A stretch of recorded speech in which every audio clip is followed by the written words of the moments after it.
চারটা জিকির, যেই চারটা জিকির বান্দা যদি মুখে এবং অন্তরে রাখে, আল্লাহ তো বান্দাকে ছেড়ে যান না, কিন্তু ওই বান্দাকে আল্লাহ কখনোই ছাড়বেন না। মুসিবত থেকে বাঁচার জন্য রাসূল সাল্লাল্লাহু আলাইহি ওয়াসাল্লাম একটা জিকির দিয়েছেন। এই জিকিরের মধ্যে চারটা আবেদন আছে। চারটা জিকির, যেই চারটা জিকির বান্দা যদি মুখে এবং অন্তরে রাখে, আল্লাহ তো বান্দাকে ছেড়ে যান না, কিন্তু ওই বান্দাকে আল্লাহ কখনোই ছাড়বেন না। সোনা বলবেন না? চারটা জিকির যদি বান্দার সাথে থাকে, আল্লাহ ওই বান্দাকে কখনো ছাড়বেন না। সুবহানাল্লাহ। এতই সহজ, সবাই জানেন। এক নম্বরে আল্লাহর কাছে বলতে হবে, ইয়া হাইয়ু ইয়া কাইয়ুম বিরহমাতিকা আস্তাগীস। ইয়া হাইয়ু, হে চিরঞ্জীব, ইয়া কাইয়ুম, হে চরাচরের ধারক, বিশ্ব চরাচরের ধারক, আপনার কাছে বলতেছি বিরহমাতিকা আস্তাগীস, আপনার দয়ায় আমি আপনার সাহায্য প্রার্থী। আল্লাহর কাছে আমার আর কিচ্ছু বলার নাই, স্যালেন্ডার করে দিছি।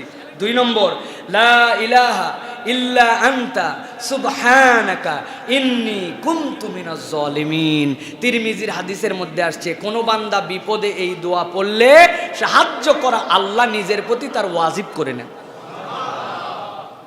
তিন নম্বরে, ইন্না লিল্লাহি ওয়া ইন্না ইলাইহি রাজিউন, সূরা বাকারার 156 নম্বর আয়াত। এটা নিজের জীবনে, আল্লাহ আসলে তো তোমার কাছ থেকে আসছি, তোমার কাছেই ফেরত যেতে হবে, আমার একটা সান্ত্বনার জায়গা, অতএব যেটা ভালো তুমি সেটা আমার জন্য করো। চার নম্বরে, আল্লাহুম্মা আজিরনি ফি মুসিবাতি ওয়া আখলিফ লি খায়রাম মিনহা।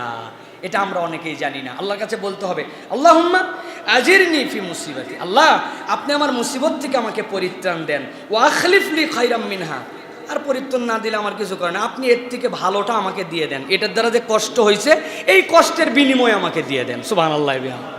আপনি যদি কষ্ট দিয়ে আমাকে সুখ পান, আপনার যদি তকদিরে আমার লেখা থাকে, আমার কোনো আপত্তি নেই, কিন্তু আল্লাহ আমার একটা আবদার আছে, আপনি আমাকে আল্লাহুম্মা আজিরনি ফি মুসিবাতি, আপনি আমাকে এই মুসিবতের উজরত দিবেন, ওয়া আখলিফ লি খায়রাম মিনহা, আর আল্লাহ রাব্বুল আমিন আপনি আমাকে এর থেকে উত্তম বস্তু দিয়ে আমার মনকে আপনি শান্ত করে দিবেন। সুবহানাল্লাহ। এই চারটা দোয়া সুন্দর করে আমরা এগুলো আমাদের জীবনে বাস্তবায়ন করার জন্য চেষ্টা করবো। আল্লাহ মুসিবত থেকে বাঁচার জন্য রাসূল সাল্লাল্লাহু আলাইহি ওয়াসাল্লাম একটা জিকির দিয়েছেন। এই জিকিরের মধ্যে চারটা আবেদন আছে। এত কিছুর পরে আমাদের মুসিবত যায় না, আল্লাহর কাছে যেন আমরা এই মুসিবত থেকে আশ্রয় পাই, এই জন্য রাসূল সাল্লাল্লাহু আলাইহি ওয়াসাল্লাম শিখাচ্ছেন, আল্লাহর কাছে বলো, আল্লাহুম্মা ইন্নী আউযু বিকা মিন জাহদিল বালা ওয়া দারাকিশ শাকা ওয়া সুইল কদা ওয়া শামাতাতিল আ'দা। হে আল্লাহ, আমি আপনার কাছে আশ্রয় চাচ্ছি। আল্লাহুম্মা ইন্নী আউযু বিকা মিন জাহদিল বালা, মুসিবতের তীব্রতা, এমন মুসিবত ঈমান আমল সবকিছুর থেকে আমি বের হয়ে যেতে পারি, রব আপনি আমাকে তীব্র মুসিবত দিবেন না। দুই নম্বর, আল্লাহ আপনার কাছে চাচ্ছি ওয়া দারাকিশ শাকা, দুর্ভাগ্যে পতিত হওয়া, আমার ভাগ্য যদি দুর্ভাগ্যে চলে যায় আমার তো আর কিচ্ছু করার থাকবে না, আল্লাহ আপনি আমাকে দুর্ভাগ্যের মধ্যে নিমজ্জিত করবেন না। তিন নম্বরে, ও সুইল কদা, আল্লাহ ভাগ্যের যে অশুভ পরিণাম এটা তো আপনিই লিখেন, আবার দূরও করতে পারেন আপনি, আমাকে ভাগ্যের অশুভ পরিণামে দিবেন না। আমি একটা কাজের সিদ্ধান্ত নিয়েছি, এটা অশুভ হয়ে যেতে পারে, এটার মালিক আমি নয়, আল্লাহর কাছে চাবেন। ও শামাতাতিল আ'দা, আর আল্লাহ আমার তো দুশ্মন আছে, আমি যদি এরকম পতিত হয়ে যাই, বিড়ম্বিত হয়ে যাই, আমার দুশ্মন তো হেসে দিবে, আমার সর্বোচ্চ দুশ্মন তো হচ্ছে শয়তান, শয়তানের উপর যেন আমার উপর বিজয়ী না হয়।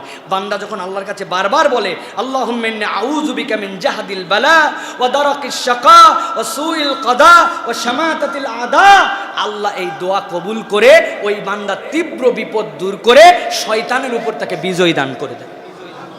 শিখতে পারবো না ইনশাআল্লাহ? আল্লাহুম্মা ইন্নী আউযু বিকা মিন জাহদিল বালা ওয়া দারাকিশ শাকা ওয়া সুইল কদা ওয়া শামাতাতিল আ'দা। এইটা শিখে নিব, মুখস্থ করব, বুকে রাখবো, অন্তর থেকে বিশ্বাস করে আল্লাহর কাছে কায় মনোবাক্যে বলবো, আল্লাহ কবুল করবেন ইনশাআল্লাহ।